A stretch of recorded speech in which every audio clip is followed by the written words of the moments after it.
Hands together over my head like I'm praying. I'm going to bring them down my center line. As I do that, I'm using my legs to push him away. I think it's more legs than arms because look, I have a lot more leverage with just my legs than without using my legs. My arms don't work, but they work well together. Once I get about to my hip area, I flare my palms out and it grip breaks his arms and I can grab his wrist.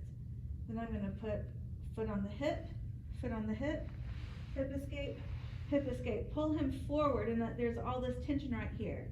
Look, I can kick his collarbone, that would snap it and let his arm dangle loose. It would be like it's about the size of a chicken leg. Or I could up kick his face, but look at this follow through. If that were his head, he'd fall backwards, and then I'd stand and base and run away.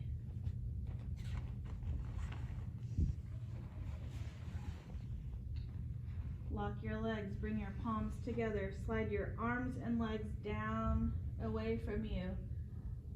Turn your palms outward, break his grips.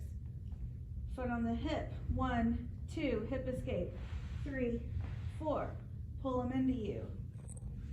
Kick your partner backwards lightly today and get away.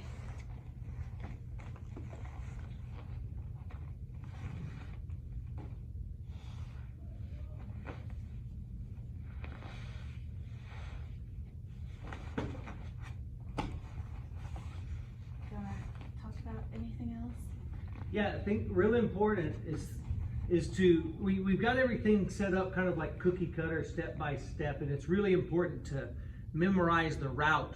But most important is that you think about each step, like why you're doing each step, right? Because in the moment, if any of these details are different and there's any kind of variable, you're going to have to troubleshoot, right? And think, oh man, I can't quite get my feet on the hips, but I still need to hip escape. You know, if they're holding me down, I might not be able to step onto their hips, but maybe I can still turn and make space, right? Making space and then using the tension of pulling and pushing. If I were to just hold on to her arm, she'd be able to break, like do grip breaks. But when I grab and I pull with my arms and push with my legs, there's so much tension that I'm in control of, it gives me a stronger control over them. And remember that kicks can have different purposes. I can throw a kick to injure them. Like Mindy was saying, if I kick that collarbone, that arm is useless. But there's also a kick to push, where I'm trying to create an opportunity and I can push them off of me and get up in that same step, right? Today, definitely on your repetitions, I want you to go through that process of pushing them backwards and then using the standing and base technique to get up in that same moment.